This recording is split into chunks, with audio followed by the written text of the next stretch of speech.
Meus amados irmãos, estamos mais uma vez diante do Senhor para ouvir a sua palavra. E antes mesmo de abrirmos a palavra de Deus, eu gostaria de que você pudesse dar aí um sorriso, um abraço, um aperto de mão no seu irmão que está do seu lado, porque às vezes nós chegamos na igreja, nos dirigimos ao nosso local e muitas vezes nós não temos a sensibilidade ou a atenção de poder cumprimentar as pessoas, não é?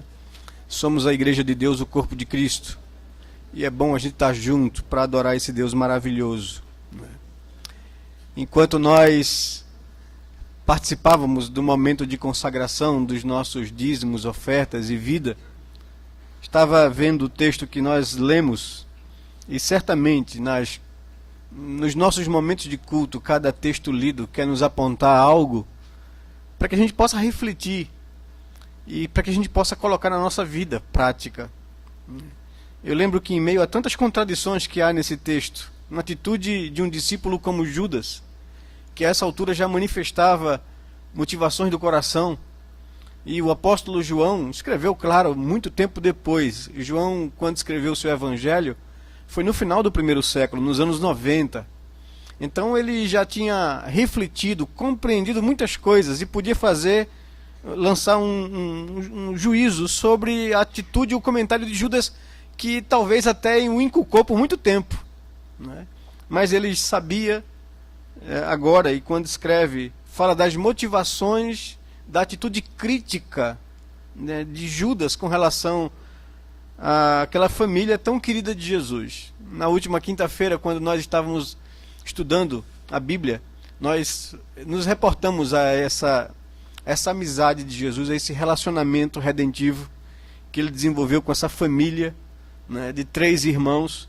E aqui é interessante, uma semana antes da Páscoa, antes de ir a Jerusalém, ele se preocupa em passar em Betânia, talvez para ver pela última vez aquela família querida, para se despedir, porque ele sabia que ele ia para a cruz, ia para a morte. E ele passa ali e aquela família amada de Jesus prepara ali uma ceia, um jantar de despedida a ele e aos discípulos, não é? E naquele momento, Maria, movida pelo Espírito Santo de Deus, sabendo que Jesus ia passar na sua casa, vai e pega uma poupança que tinha, uma reserva que tinha. Eles não tinham muitos recursos, mas parece que ela tinha uma poupança até gorda, não é? E vai e gasta tudo que tem comprando uma libra de bálsamo de nardo puro, muito precioso, algo muito valioso, e para poder receber Jesus em sua casa, como dizia os costumes, que quando a gente recebia um visitante na casa, a gente providenciava para lavar-lhes os pés, né, para dar um certo refrigério e uma acolhida, uma hospitalidade. E ela faz isso, mas não somente isso, ela gasta todo o seu dinheiro para comprar um bálsamo precioso para ungir os pés de Jesus.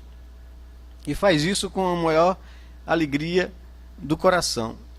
Talvez seja exatamente esse espírito de Maria que deveria nos mover quando nós consagramos a Deus não só a nossa vida, mas os nossos bens, os nossos recursos, aquilo que Deus nos tem dado na sua graça e misericórdia.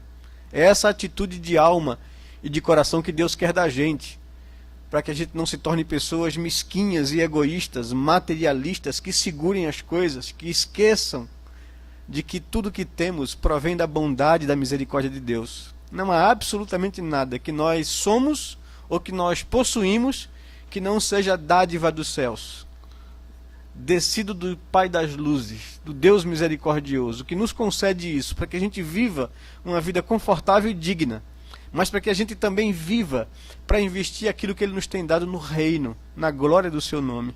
Que Deus nos dê sempre esse espírito de Maria, e nunca o espírito de um Judas, que questiona, que é mesquinho, que tem interesses escusos e particulares, que é egoísta, que não está preocupado com os pobres, como julga João, né? Onde suas obras mostraram isso adiante, né? Que a gente tenha um espírito de Maria para dar a Deus e consagrar a Ele não somente a nossa vida, mas aquilo que Ele nos tem dado na sua misericórdia. Que tudo que a gente conquista na vida, a gente reconheça a graça e a misericórdia de Deus sobre nós. E é nesse espírito que eu gostaria de convidá-los a que a gente possa se chegar diante de Deus, quebrantar o nosso coração, se colocar diante do Senhor, pedir que Ele nos fale a alma hoje, que Ele use de bondade para com nossas vidas, que o nosso culto não seja mecânico, que Ele parta de corações agradecidos a um Deus maravilhoso que deu a vida do seu Filho por nós. É isso que viemos nessa noite celebrar, a mesa do Senhor, o sacrifício de Cristo, para nos resgatar da morte e nos dar vida e vida em abundância. Vamos orar ao Senhor, baixe sua cabeça, fale com o seu Deus, busque o Senhor na intimidade da sua alma, peça a Deus para que Ele possa colocar bondade e misericórdia no seu coração para com relação às outras pessoas, admiração, gratidão, consagração, comprometimento a Deus e as suas verdades. Fale com o Senhor nesse momento agora, meu amado.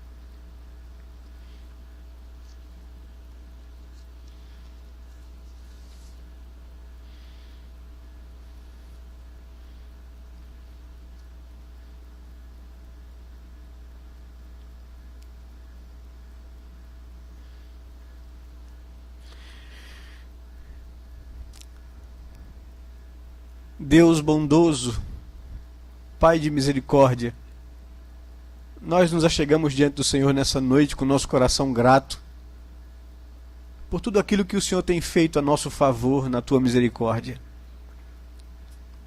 Nós agradecemos ao Senhor porque, sendo quem Tu és, o Deus soberano, o Criador dos céus e da terra, o Deus do universo, o Deus grandioso, eterno, infinito, majestoso, o Deus que conhece todas as coisas, o Deus que tem poder para realizar todas as coisas, o Deus presente em todos os lugares, o Deus que ocupa todos os espaços, o Deus que tem sob seu controle a existência humana e tudo, Senhor Deus, que se move na Tua criação. É esse Deus grandioso, maravilhoso, eterno, infinito, que se compadece de nós, seres humanos tão pequenos, tão indignos por causa do pecado e da nossa atitude de rebelião contra Ti. Um Deus que nos busca na nossa incapacidade e condenação, um Deus que nos acolhe na Sua presença, que nos oferece perdão, um Deus que deu a vida do Seu Filho por nós naquela cruz, um Deus que merece de nós toda gratidão, toda honra, toda glória. Queremos nos achegar diante do Senhor nessa noite para pedir, Senhor Deus, que nos perdoe a maldade do coração, a mesquinhez da alma, nos perdoe as atitudes egoístas da nossa vida, Senhor, nos perdoe a crítica, a falta de misericórdia, nos perdoe a soberba, o orgulho, a arrogância, a rebeldia. Nos perdoe, Senhor Deus, a maldade do nosso coração, a malícia. Nos perdoe, Senhor Deus, pelos nossos pecados. Nos achegamos diante do Senhor, dispostos ao Senhor Deus a admitir, a confessar, a nos render diante do Senhor, a clamar pelo Teu perdão, pela Tua graça, por Tua misericórdia.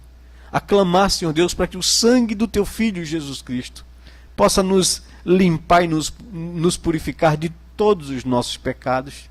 Ó Senhor Deus, nos acolhe na Tua presença, nos acolhe por causa de Jesus. Toma cada pessoa, cada vida que entrou aqui nessa sala, nesse lugar, para que eles recebam do Senhor graça nessa noite, para que o Teu Espírito Santo, Senhor Deus, ministre a cada coração aqui presente, para que saímos daqui transformados, movidos, incomodados pela Tua palavra, para vivermos a vida tão somente para o Senhor e não para nós mesmos. Nos abençoe, Senhor Deus, nessa noite, fale ao nosso coração pela Tua palavra. É o que nós Te pedimos em nome e no amor de Jesus, Pai. Amém, Senhor Deus, amém. Vamos abrir nossas Bíblias na epístola de Paulo a Tito, no capítulo 3, e dar continuidade à exposição das cartas pastorais Carta de Paulo a Tito, capítulo 3, versos de 1 em diante.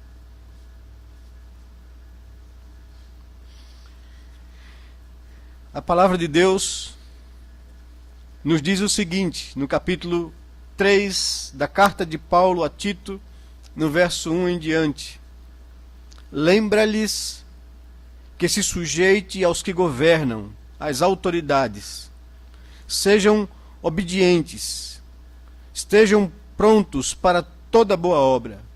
Não difamem a ninguém, nem sejam altercadores, mas cordatos, dando provas de toda cortesia para com todos os homens. Pois nós também outrora éramos nécios, desobedientes, desgarrados, escravos de toda sorte de paixões e prazeres, vivendo em malícia e inveja, odiosos e odiando-nos uns aos outros. Quando, porém, se manifestou a benignidade de Deus, nosso Salvador, e o seu amor para com todos, não por obras de justiça praticadas por nós, mas, segundo sua misericórdia, ele nos salvou mediante o lavar regenerador e renovador do Espírito Santo, que ele derramou sobre nós ricamente por meio de Jesus Cristo, nosso Salvador, a fim de que, justificados por graça, nos tornemos seus herdeiros, segundo a esperança da vida eterna. Fiel é esta palavra, e quero que, no tocante a estas coisas, faças a afirmação confiadamente, para que os que têm crido em Deus sejam solícitos na prática de boas obras. Estas coisas são excelentes e proveitosas aos homens. Evita discussões insensatas, genealogias, contendas e debates sobre a lei, porque não têm utilidade e são fúteis. Evita o homem faccioso, depois de admoestá-lo primeira e segunda vez, pois sabes que tal pessoa está pervertida e vive pecando, e por si mesma está condenada. Quando te enviar Ártemas ou Tíquico, apressa-te a vir até Nicópolis, ao meu encontro. Estou resolvido a passar o inverno ali. Encaminha com diligência Zenas, o intérprete da lei, e a Apolo, a fim de que não lhes falte coisa alguma. Agora, quanto aos nossos, que aprendam também a distinguir-se nas boas obras, a favor dos necessitados, para não se tornarem infrutíferos. Todos os que se acham comigo te saúdam. Saúda quantos nos amam na fé. A graça seja com todos vós. Amém. Que Deus possa nos abençoar, nos falar o coração pela sua palavra. Meus amados, nós estamos no último capítulo da carta de Paulo a Tito. Já gastamos algum tempo aqui expondo essa carta pastoral, essa epístola pastoral a Tito, e nós já temos consciência de que essa foi uma carta produzida por Paulo para dar a Tito autoridade para fundamentar a igreja que recentemente surgiu ali na ilha de Creta, no mar Mediterrâneo. Década de 60 do primeiro século, quando Paulo sai de Roma, na fuga da primeira prisão, em Creta, esperando a embarcação, evangelizam e muitas cidades da ilha se convertem, surgem igrejas, e Paulo, tendo que seguir viagem, deixa Tito ali para colocar as coisas em ordens e para orientar a recém-nascida igreja cristã ali na ilha de Creta. Já vimos aqui com vocês que certamente essa conquista dessa área foi um acidente, não estava nos planos da igreja, não é? Paulo está na fuga, já tinha encerrado as 3 primeiras viagens missionárias, tensionava de Roma partir para a Espanha. Não sabemos se isso foi realizado, a Bíblia não nos traz informações. Então quer dizer que todo mundo daquela época, no planejamento da igreja em Antioquia, já havia sido alcançada, mas parece-me que por algum motivo, a ilha de Creta não estava nesses planos. Mas Deus fez com que o evangelho chegasse ali por um acidente de fuga, de percurso do apóstolo Paulo. E a igreja se fundamenta. Agora, várias instruções são dadas de como Tito deveria se preocupar na formação, no treinamento de bons líderes para conduzir a igreja, de como ele deveria combater a sempre presente tendência legalista judaica que perseguia o cristianismo, como ele deveria tratar essas pessoas que se preocupavam com pormenores das leis cerimoniais de Israel, como Tito foi orientado por Paulo a tratar os diversos grupos que formam uma igreja local, homens idosos, mulheres idosas, jovens esposas, jovens moços, casados e solteiros, pessoas que tinham posses, pessoas que eram escravos e que, convertidos, frequentavam a igreja, pessoas que eram trabalhadores braçais, como receberam orientação de viver a vida para a glória de Deus, em cada uma de sua faixa ou situação social, econômica e etária. Como eles poderiam viver a vida para glorificar a Deus? Como Paulo orienta Tito a reagir a essas tendências de grupos na igreja que queriam se sobrepor a outros? Agora, no capítulo 3, ele chama a atenção de Tito para que oriente a igreja, para que a igreja não se esqueça de duas coisas. Ele começa assim a sua exposição no capítulo 3. Lembra-lhes, em primeiro lugar, que como ele deve tratar as autoridades instituídas. Nós já vimos aqui, tanto na primeira carta de Paulo a Timóteo, na exposição dessa carta, que havia um problema sério que rodeava o cristianismo e que incomodava a igreja e a vida das famílias, que era a insegurança de viver uma época debaixo de perseguição, de viver debaixo de um governo romano autoritário que perseguia o cristianismo sem um motivo justo, simplesmente porque eles eram seguidores de Jesus, porque eles não se dobravam diante de César, porque eles só criam num Deus e só adoravam um Deus, a Jesus. Porque a conduta ética dessa igreja incomodava a conduta ética dos romanos. E como isso trouxe sobre a igreja perseguição. E tanto Paulo escrevendo a Timóteo, quanto aqui ele escrevendo a Tito, ele identifica problemas de atitude da igreja em reação a essa perseguição. De uma atitude de alimentar no coração rebeldia, de alimentar no coração indignação contra a injustiça das autoridades, e de tentar reagir na força humana, de fazer alguma coisa. E então Paulo havia orientado Timóteo, na cidade de Éfeso, a dizer à igreja que eles não deveriam se levantar, ou levantar insurreição contra as autoridades. Isso era loucura, argumenta Paulo a Timóteo, dizendo a Timóteo que a única arma que a igreja tem para mudar essa realidade de injustiça é a oração, e não o levante, e não o confrontamento, e não a guerra. A igreja não vai mudar a realidade. O Império Romano é muito poderoso, nós somos um grupo pequeno de pessoas. A nossa indignidade, o tentar pegar em armas para reagir e defender a família, nesse momento não vai resolver a questão. Vocês têm uma arma mais poderosa, vocês têm a oração. Orem a Deus pelas autoridades, pela conversão delas, para que Deus possa intervir. Ele se manifestou de forma salvadora não somente à classe dominada, mas também aos dominantes. Ele salvou não somente o pobre, mas também o rico. Ele não salvou não somente o pobre, mas também morreu pelas autoridades. E orem para a conversão deles, para que vocês possam viver vida tranquila e mansa. Foi essa a orientação de Paulo a Tito, a Timóteo. A Tito ele dá a mesma orientação, mas usa um outro motivo, um outro argumento, uma outra causa para justificar a atitude de obediência. Ele começa dizendo aqui que eles devem se lembrar, não se esquecer, de que a ordem de Deus para o homem com relação ao princípio de autoridade é que eles se sujeitem aos que governam.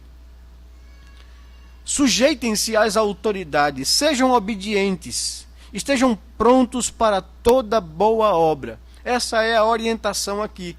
Sujeitar-se às autoridades, àqueles que governam, ser obediente a eles, estar pronto para toda boa obra, para dar um bom testemunho. Começamos hoje pela manhã a tratar sobre o 5º mandamento, na nossa reflexão sobre sondar os nossos corações.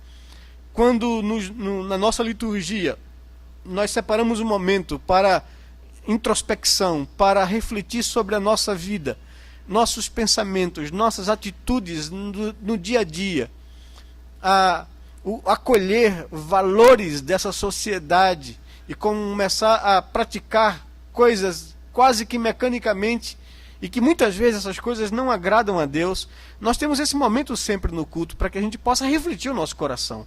Pois temos consciência que nós temos um coração pecador, que produz atitudes, pensamentos, ações, desejos que não agradam a Deus. E se nós tirarmos isso da nossa vida e da nossa adoração a Deus, nós corremos o risco de vivermos um cristianismo triunfalista sem refletirmos a nossa pecaminosidade. Então insistimos em que é preciso, que é necessário, ao se chegar diante de um Deus santo, entender que nós temos uma natureza pecadora e precisamos refletir sobre isso. E se houver pecado, confessar a Deus culpas para obter dele perdão, para obter dele misericórdia. Então, começamos a tratar sobre o mandamento, o 5º mandamento, que diz respeito ao princípio de autoridade. É importante nós sabermos que cada mandamento da palavra de Deus não se reduz a uma particularidade. Ele abrange uma área da vida. E o 5º mandamento não trata tão somente da nossa relação com os nossos progenitores, mas trata da relação do homem com um princípio de autoridade criada por Deus, dos quais a família é o primeiro contato com esse princípio. Filhos que aprendem a honrar seus pais não terão, consequentemente, problemas na vida, na sua relação com as autoridades políticas, na relação com as autoridades policiais, na relação com as autoridades educacionais, acadêmicas, na relação com a autoridade eclesiástica, não terão problemas na vida com o princípio de autoridade. Porque nós vamos lidar com isso todos os momentos da nossa vida. Nós vivemos a condição de ou liderarmos ou sermos liderados. Vivemos isso na relação com os nossos pais, nós somos filhos. E eles são os nossos pais espirituais, são os pais que Deus colocou sobre nossa vida para nos conduzir. Vivemos na relação de trabalho, de emprego, temos chefes, temos pessoas sobre nossas vidas.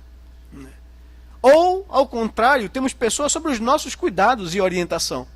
Nós vivemos essa relação na escola, vivemos essa relação na igreja, vivemos essa relação na política, e aqui a atitude das autoridades romanas, a conduta das autoridades romanas, não eram absolutamente nada aprovadas. E eram injustas e perseguiam os cristãos. Qual deve ser a atitude deles com relação ao princípio de lidar com a autoridade que foi por Deus estabelecido? E quando nós falamos isso, não pense direta ou objetivamente numa maneira fatalista de entender as coisas. Por exemplo, não significa dizer que quem está num regime democrático como o nosso, quem está no governo, foi porque a vontade objetiva ou decretiva de Deus se estabeleceu. Não. Deus criou a sociedade humana e o ser humano, principalmente a nossa sociedade moderna, contemporânea, democrática. E Deus respeita as decisões humanas, sempre fez isso. Deu ao homem essa capacidade de escolher.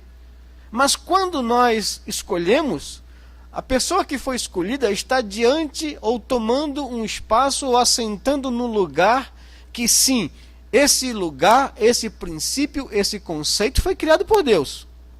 Esse princípio de autoridade foi criado por Deus. E quer que quem seja que esteja lá, deve receber honra, respeito e obediência. Esse é o princípio. Na época, para eles, era muito mais complicado, porque eles não foram responsáveis pela eleição do imperador.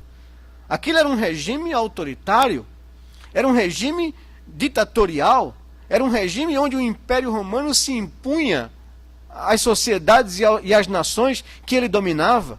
Mas mesmo assim, eles não deveriam pegar em armas para mudar essa realidade, eles deveriam se submeter à autoridade, quer sejam elas justas, quer sejam elas injustas. Quer estejam elas fazendo a coisa certa, quer não. Eles deveriam ter essa consciência por causa não da pessoa, mas por causa do princípio. Foi Deus quem criou o princípio de autoridade, e o melhor texto da Escritura que coloca muito claramente isso é a carta de Paulo aos Romanos no capítulo 13. Quando a igreja em Roma, passando pela mesma dificuldade, agora muito pior, estava debaixo do nariz de César e do Império Romano, um imperador injusto, onde praticava imoralidades. Paulo colocou muito claro isso no capítulo 1 de Romanos. O pastor Augusto expôs sobre isso para nós no domingo passado. No capítulo 13, ele diz para a igreja que a igreja deve se submeter a essa autoridade. Porque se ela se insurge contra essa autoridade, ela não está se levantando contra o homem, mas contra um princípio estabelecido por Deus.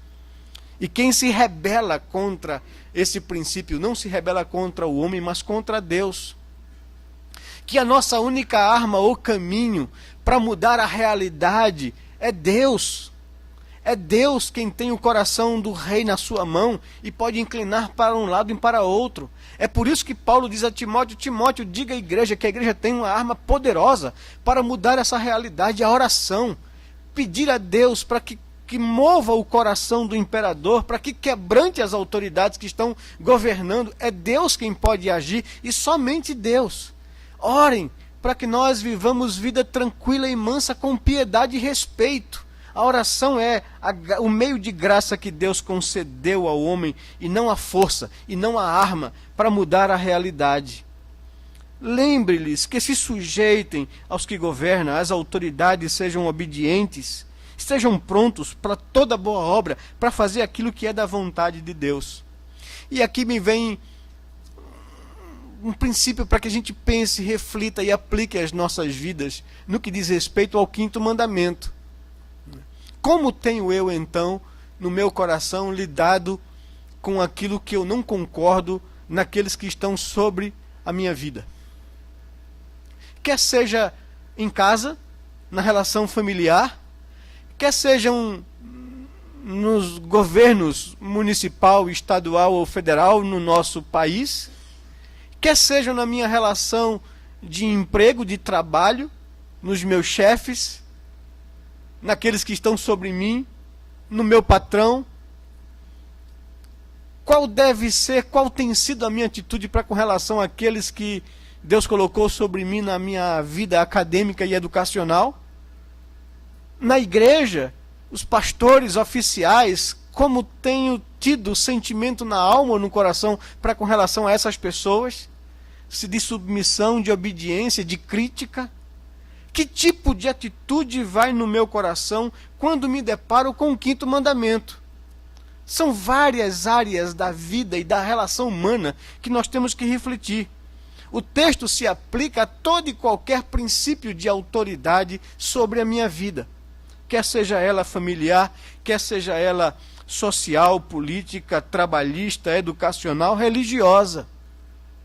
Lembra-lhes que se sujeitem aos que governam, àqueles que têm autoridade sobre a vida deles, que lhes sejam obedientes, estejam prontos para toda boa obra.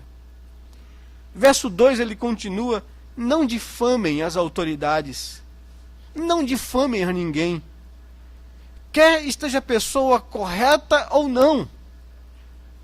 Nem sejam altercadores, não sejam pessoas duras ou pessoas mal educadas ou indelicadas, ou pessoas que se levantam contra, mas sejam cordatos, deem provas de toda cortesia, de toda educação, de toda cidadania e cavalheirismo no trato com aqueles que devem receber honra. Certa vez Jesus foi testado pelos seus opositores, vivendo aquele conflito da Judéia, de Israel ter sido dominado pelo Império Romano e o Império opressor em todo lugar que se estabeleceu, como todo dominador. A insatisfação da população em relação a essa condição de estar subjugado a um outro reino. Alguém chega para Jesus e diz: a gente deve ou não pagar impostos e tributos a César?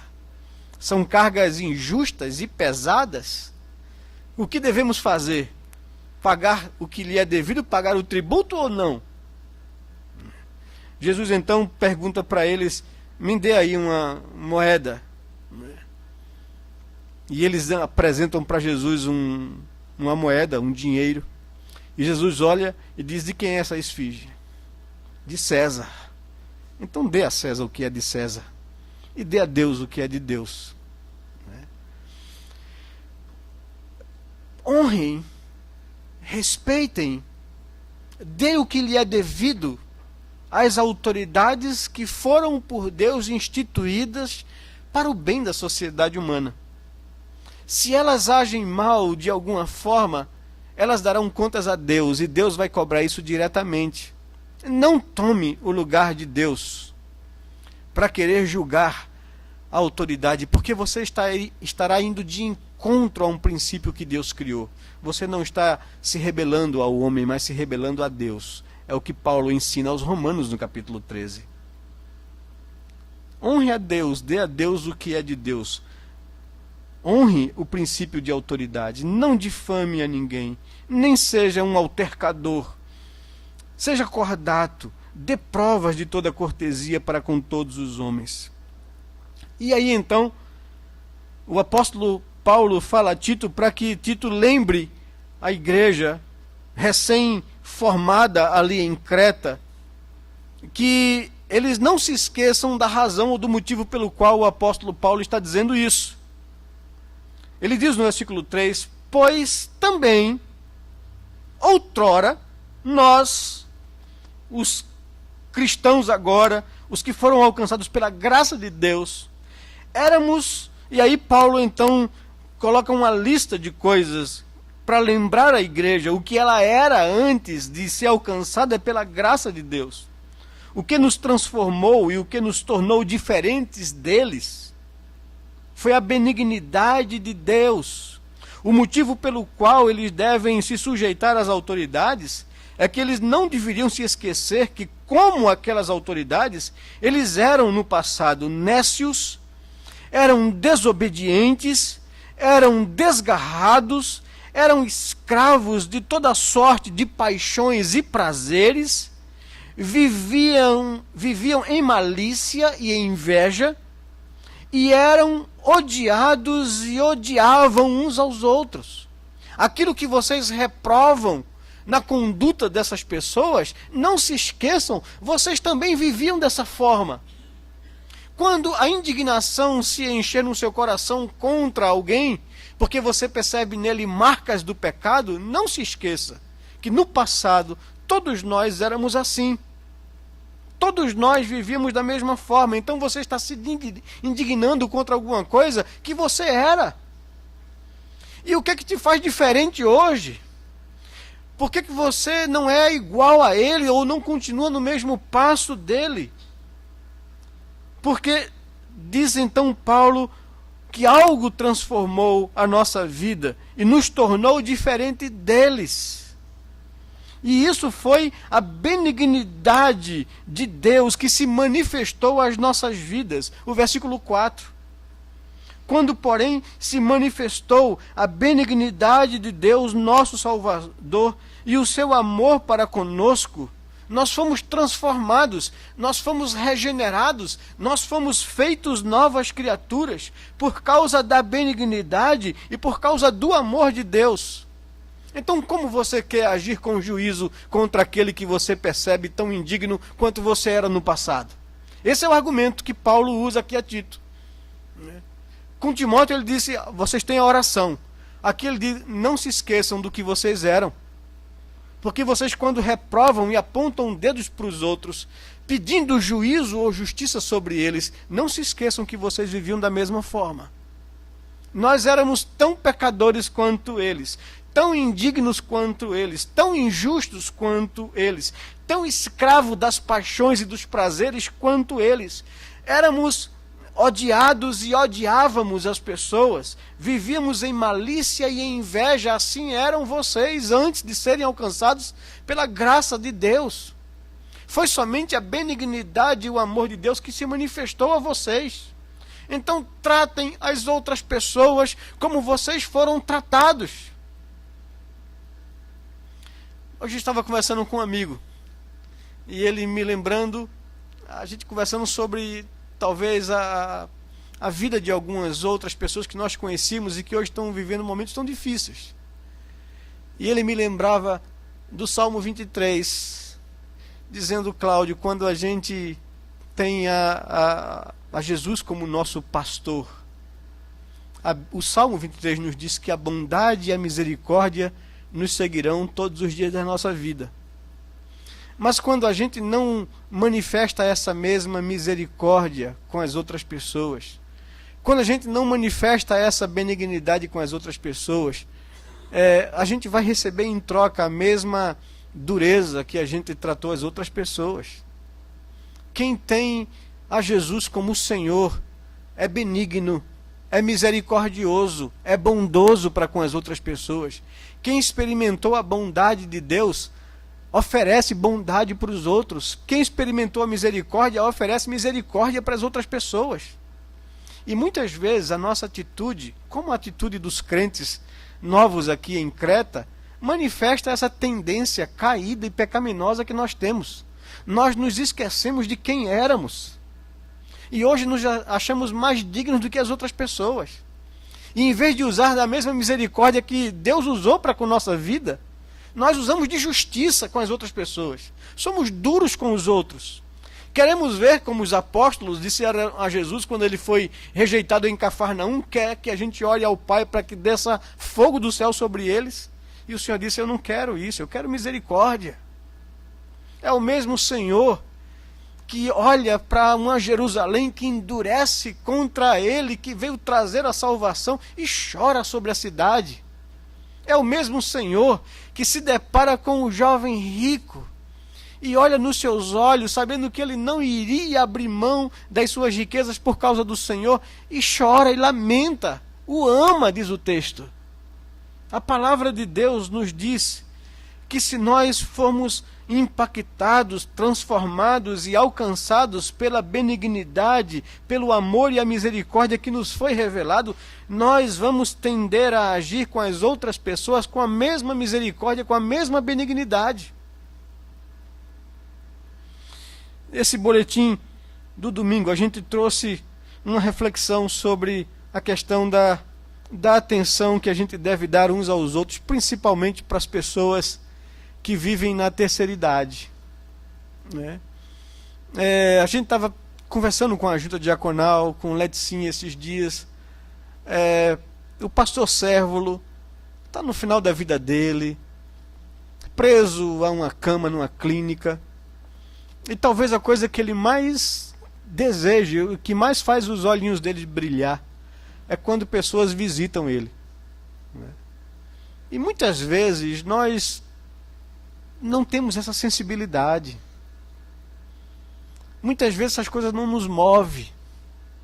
A gente se esquece com muita facilidade de usar da mesma bondade com os outros que gostaríamos que fosse usado para com nossas vidas.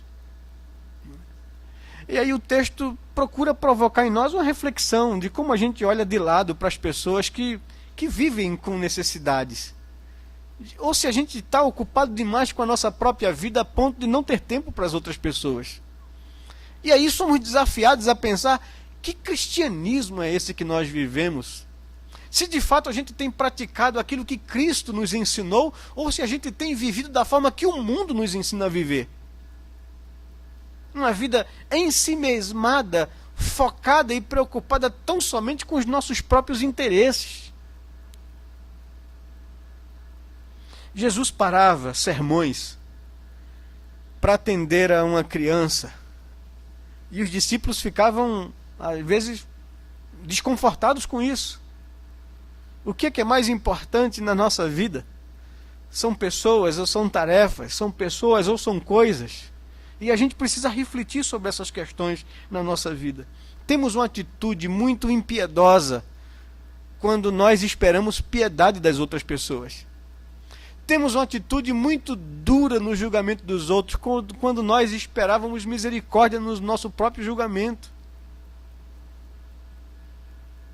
E Paulo diz: lembra-lhes, Timóteo, de que não se indignem com tanta facilidade contra o pecado das autoridades da nossa época. De fato eles são pecadores, de fato eles são injustos, de fato eles vivem uma vida, uma conduta contrária a Deus. De fato a vida deles fere a santidade de Deus. Mas o que nós vamos fazer para mudar essa realidade? Ser grosso? Afrontá-los? Isso muda alguma coisa? Lembrem-se que na época, no passado, todos nós éramos nécios, loucos, tolos em relação a Deus, desobedientes a Deus, desgarrados de Deus, escravos de toda sorte de paixões e prazeres, vivendo em malícia, vivendo em inveja, vivendo em disputa, odiando e sendo odiado pelas pessoas. Éramos assim. Lembre aos crentes em Creta que eles eram assim. E se Deus fosse tratá-los como eles querem tratar os outros agora, estaríamos perdidos. Mas a benignidade de Deus, o amor de Deus, se manifestou para mudar a realidade deles. E essa mesma atitude que deve haver deles para com relação às pessoas pecadoras e perdidas. Esse mesmo sentimento. Quando, porém, se manifestou a benignidade de Deus, nosso Salvador, e o seu amor para com todos, não por obras de justiças que nós havíamos praticado, mas, segundo a sua misericórdia, Ele nos salvou, mediante o lavar regenerador e renovador do Espírito Santo. Isso não foi porque éramos bons ou tenhamos praticado obras de justiça. Foi por causa da sua misericórdia e da sua misericórdia somente. Ele nos salvou, mediante a operação do Espírito Santo, regenerando este homem morto e vendido ao pecado que vive dentro de nós. Isso, diz ele no verso 6, Ele derramou ricamente sobre nós por meio do sacrifício de Cristo, o nosso Salvador. Foi por causa do sacrifício de Cristo, foi por causa da misericórdia de Deus, foi por causa dessa benignidade e desse amor que se manifestou a nosso favor, que nós fomos regenerados, fomos salvos. E continua dizendo no verso 7, ele fez isso, a fim de que, justificados por graça, lembre-se, não se esqueçam, é um favor que vocês não mereceram, vocês não fizeram absolutamente nada para merecer isso, éramos nécios, desgarrados, éramos escravos de paixões e prazeres, éramos desobedientes a Deus, éramos odiosos e vivendo em ódio uns com os outros, mas Ele, segundo a sua bondade, segundo o seu amor, segundo a sua misericórdia, nos salvou por meio da ação do Espírito Santo, por causa do que Cristo conquistou na cruz. E Ele fez isso a fim de que, justificados por graça, nos tornássemos seus herdeiros, segundo a esperança da vida eterna. Nós nos tornamos herdeiros de Deus em Cristo Jesus. Nos foi dada todas as bênçãos dos céus em Cristo Jesus. E vivemos a nossa vida na esperança de que Cristo voltará para nos levar para viver eternamente com Ele. É essa que é a verdade. Faça Timóteo, Tito, eles não se esquecerem disso. Porque quando nós nos esquecemos disso, nós trazemos sobre nossa vida juízo. Incorremos na mesma falta que o Senhor Jesus reprova ao chamar a atenção dos discípulos do que significa uma pessoa que entendeu e acolheu o perdão de Deus na sua vida. Conta a parábola daquele credor incompassivo que, sendo perdoado em muita dívida, ao sair dali, foi cobrar uma dívida mínima de uma pessoa que, não tendo condições de pagar, ele o colocou num cárcere. Quando a gente não entende a graça, nós nos achamos melhores do que as outras pessoas, nos achamos mais justos do que as outras pessoas e tratamos as outras pessoas com um rigor que nós não fomos tratados pela misericórdia de Deus. Lembrem os crentes disso, que eles não se esqueçam disso.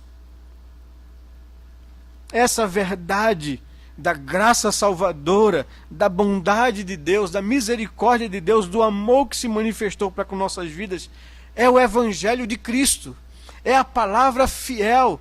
E no versículo 8 ele diz que esse é o fundamento da nossa convicção. É isso que me faz ser diferente das outras pessoas. É isso que me faz não reagir do mal com o mal. É isso que me faz tratar de forma diferente, ser diferente nesse mundo e manifestar a glória de Deus. O fundamento dessa nossa convicção é essa verdade revelada na palavra de Deus. Fiel é essa palavra. E quero que no tocante a essas verdades que eu acabo de dizer, que você faça a afirmação de forma confiada, convicta à igreja. Ensine isso à igreja com toda a convicção. Desafie a igreja a refletir sobre essas coisas, para que a gente não se torne justo aos nossos próprios olhos, para que a nossa religião não passe de pecadores redimidos para justos dignos de mérito. Não se esqueça de falar essas coisas, Timóteo. Faça afirmações de forma confiante acerca dessa verdade e da graça de Deus, para que aqueles que têm crido em Deus sejam solícitos na prática de boas obras. Que eles vivam o Evangelho manifestando para as outras pessoas a mesma graça que lhe foi manifestada. Que eles possam oferecer para as pessoas o mesmo amor que lhe foi oferecido em Cristo Jesus. Que eles tratem os pecadores com a mesma graça de que eles foram tratados por Cristo. Pregue isso. Chame a atenção da igreja para essas verdades. Faça afirmações de forma confiada, para que aqueles que têm crido em Deus sejam solícitos na prática das boas obras. Essas são coisas excelentes para os homens. Essas são coisas excelentes para as autoridades que ele citou no começo.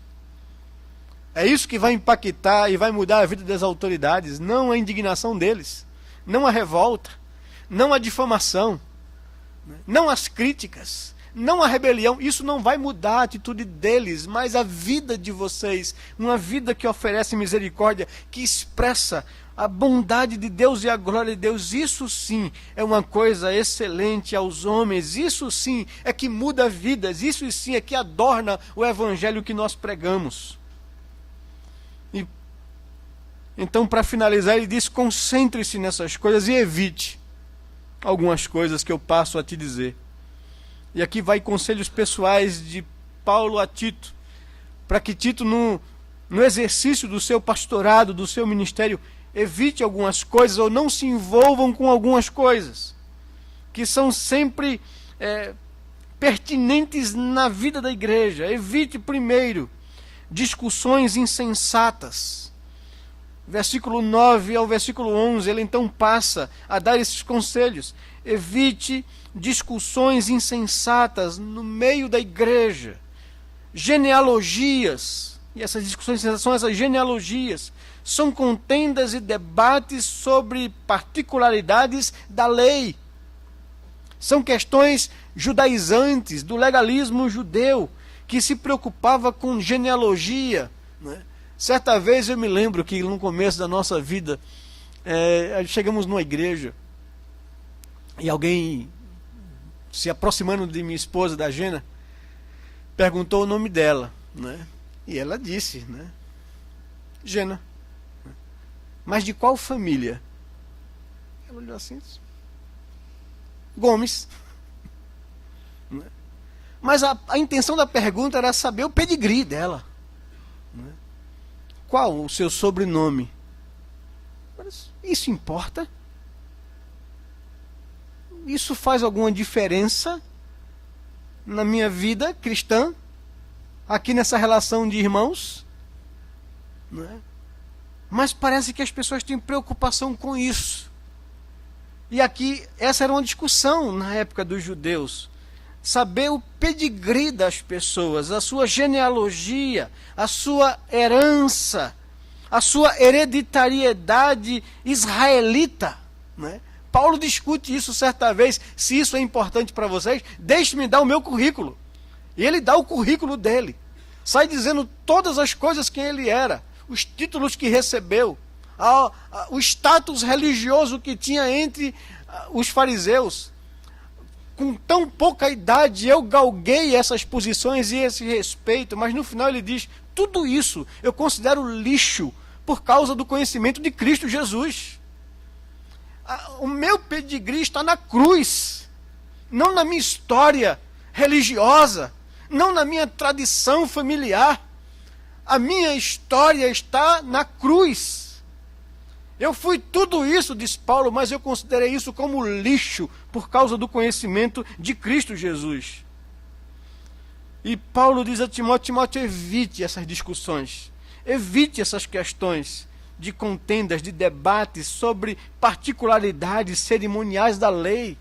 Isso são coisas fúteis e não tem utilidade para a vida da igreja, para o crescimento espiritual dos crentes.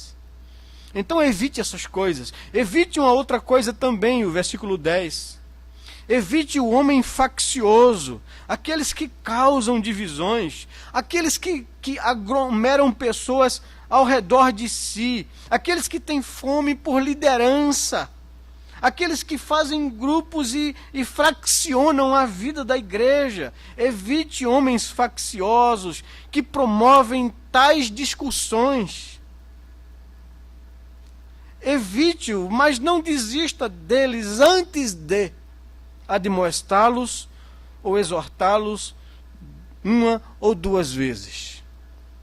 Evite homens facciosos depois de admoestá-los primeira e segunda vez. Pois você sabe que essas pessoas que resistem à admoestação, que não se submetem à autoridade e à liderança, tais pessoas estão pervertidas na sua fé, se preocupam com coisas que não são essenciais, vivem pecando contra o corpo, causando divisões no corpo, e por si mesmos estão debaixo de condenação, por causa do que praticam. Então evite essas coisas e evite essas pessoas. E então, concluindo a carta, ele diz que tem a intenção de enviar um obreiro para substituir Tito, ou Ártemas ou Tíquico. Vou te enviar para que você possa vir até mim, até Nicópolis, ao meu encontro, pois estou resolvido passar o inverno ali. Venha ao meu encontro. Nós não sabemos aqui uma coisa interessante que acontece na segunda carta de Paulo. Não sabemos se essa carta de Tito é tão próxima à segunda carta de Paulo. Provavelmente não, demorou-se aí algum tempo.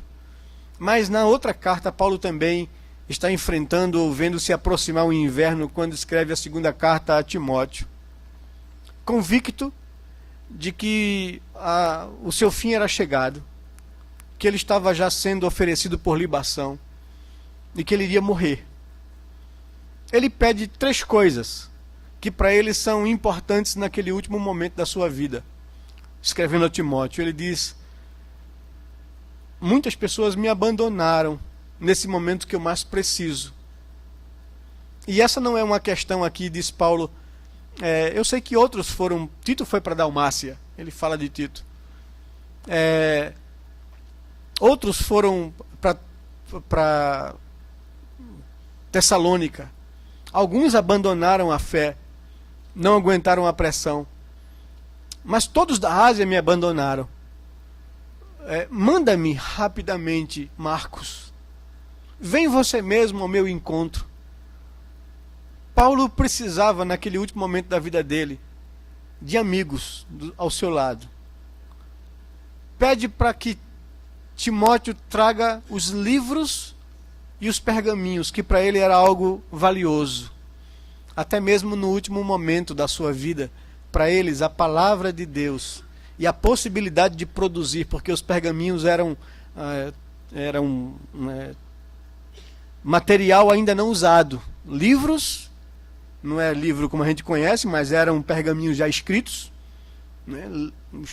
A Bíblia, a palavra de Deus, os livros e os pergaminhos, para que eu possa escrever ainda alguma coisa e produzir e ser útil. Traga-me isso, pois isso é imprescindível. E traga-me uma capa, porque o inverno se aproxima. Algum conforto, Paulo pede. Os livros para que ele possa se alimentar a alma, e amigos, para que ele possa gozar emocionalmente da companhia e do calor humano de pessoas em quem ele confia.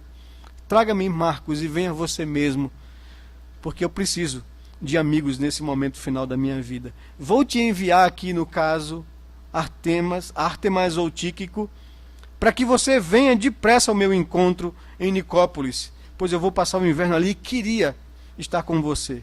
Encaminha com diligência Zenas, o intérprete da lei, e a Apolo, a fim de que não lhes falte coisa alguma. Quando você enviá-los, parece-me que Zenas e Apolo foram enviados a Tito para resolver os problemas judaizantes. Vocês lembram, por exemplo, de Apolo? Quem era Apolo? Apolo era uma pessoa que foi alcançado por Priscila e Áquila lá em Corinto, e que era alguém que tinha muita capacidade escriturística de provar para judeus que Jesus era o Cristo. E parece-me que Paulo já havia enviado tanto Zenas quanto Apolo. Zenas era intérprete da lei, e Apolo era alguém conhecido por essa capacidade de convencer judeus de que Jesus era o Cristo. Os judeus estavam atacando a igreja nova ali em Creta, ensinando questões de genealogias, questões de contenda sobre debates da lei. Então Paulo lhes enviou pessoas que pudessem ajudar a Tito a fortalecer a igreja nesse particular. Agora, você não mais precisa deles, e encaminha-os. E faz com que nada lhes falte na viagem deles. Agora, quanto aos nossos aí em Creta, que aprendam também a distinguir-se nas boas obras, a favor dos necessitados, para não se tornarem infrutíferos. E aqui vai esse conselho particular que Paulo ouviu dos apóstolos em Jerusalém, e que ele agora passa para Tito, para orientar a igreja nisso. E nós precisamos tomar isso para nossas vidas. Nós precisamos nos distinguir na prática das boas obras em favor dos necessitados. Estávamos estudando no sábado as lições 14, 15, 16, 17 e 18 da escola dominical com os professores. E nessas lições finais, onde entra um bloco de vivermos a missão, o pastor Ronaldo trata dessas questões práticas da vida cristã. Que nós temos, e ele coloca ali: eu temo quando o mundo, as instituições do mundo são mais destacadas na prática de boas obras com relação aos necessitados do que a igreja. Porque o que Paulo diz aqui, nesse versículo 14, é: Tito, quanto aos nossos, quanto aos crentes, quanto aos da fé, ensina-lhes que aprendam também a distinguir-se nas boas obras em favor dos necessitados, para não nos tornarmos infrutíferos na nossa fé, na nossa vida cristã. Todos os que se acham comigo te saúdam. saúda quantos nos amam na fé. E aí então se despede da carta: a graça seja com todos vós. Que a graça de Deus possa ser com nossas vidas, irmãos, e nos cobrir nas nossas incapacidades, nas nossas incoerências. Que Deus possa nos chamar a atenção para viver de fato a vida cristã como deve ser vivida. Nós somos sempre inadequados para viver a vida cristã conforme ela deve ser vivida. E todas as vezes que nos deparamos com a palavra de Deus, isso nos acusa ou nos revela essa nossa incapacidade. Só tem uma coisa que nós podemos recorrer a Deus: é a sua graça. É chegarmos diante do Senhor e dizer: Senhor, nos perdoe. Nos perdoe por nossa cegueira, às vezes, nos perdoe por causa da dureza do nosso coração, às vezes, de esquecermos a bondade do Senhor que nos foi revelada e que foi isso que mudou a nossa vida. E às vezes nós não conseguimos manifestar isso para as pessoas das quais nós nos indignamos, porque é como se nós víssemos nós no passado. Ajuda-nos, ó Senhor Deus, a que a bondade e a misericórdia possam nos seguir todos os dias da nossa vida. Se de fato o Senhor é o nosso pastor, que a tua bondade possa ser manifestada na nossa vida, que a tua misericórdia possa ser a nossa misericórdia para com os outros, que o teu amor que nos foi revelado possa ser o mesmo amor que a gente revele para as outras pessoas, que a gente viva uma vida cristã coerente, porque somos herdeiros dessa graça de vida. Que essa graça, meus irmãos, sejam sobre todos vós. E eu gostaria então de convidá-lo a que nesse momento você se colocasse diante do seu Deus, sondasse o seu coração, buscasse de Deus perdão, se é necessário que você peça perdão, que você conserte algumas coisas, se é necessário que precisa de conserto, que você possa chegar diante do seu Deus e obter dele o favor necessário para que você viva a vida cristã coerente, para que a gente possa se aproximar da mesa do Senhor e celebrar a graça que nos foi revelada em Cristo Jesus. Olha a Deus, olha ao seu Deus nesse momento agora, no seu canto, no seu coração. Pai querido, Deus de amor e misericórdia, diante da tua palavra nós podemos perceber, Senhor Deus, algumas coisas que precisam ser revistas na nossa vida. Nós temos consciência dessa natureza pecaminosa que há em nós. E também temos consciência da tua misericórdia sobre nossas vidas. Porque a mesma misericórdia, benignidade, bondade e amor que se revelou para nos transformar, é a mesma bondade e misericórdia que continua sobre nós. Porque se as tuas misericórdias não se renovassem sobre nós a cada manhã, nós já seríamos consumidos há muito tempo, Senhor. Por isso nós podemos nos achegar diante do Senhor, para confessar a Deus as nossas culpas e os nossos pecados. Por isso nós podemos chegar diante do Senhor, para pedir perdão por todas as vezes que a gente age com dureza, com juízo sobre as outras pessoas, quando recebemos de Ti a misericórdia e o perdão. Ó Pai, olha para as nossas vidas e ajuda-nos a viver a vida de Cristo no nosso dia a dia, Senhor. A sermos parecidos com Jesus. Perdoa-nos quando nos achamos justos aos nossos próprios olhos. Perdoa-nos quando somos críticos com as outras pessoas. Perdoa-nos, ó Senhor Deus, quando não tratamos os outros como fomos tratados por Ti. Cubra-nos com o sangue de Jesus. Nos conduza a um arrependimento verdadeiro, para que possamos nos aproximar da Tua mesa e poder ser abençoado com graça nessa noite, Pai. Nós oramos assim, em nome e no amor de Jesus. Amém, Pai querido. Amém, Senhor Deus. Amém.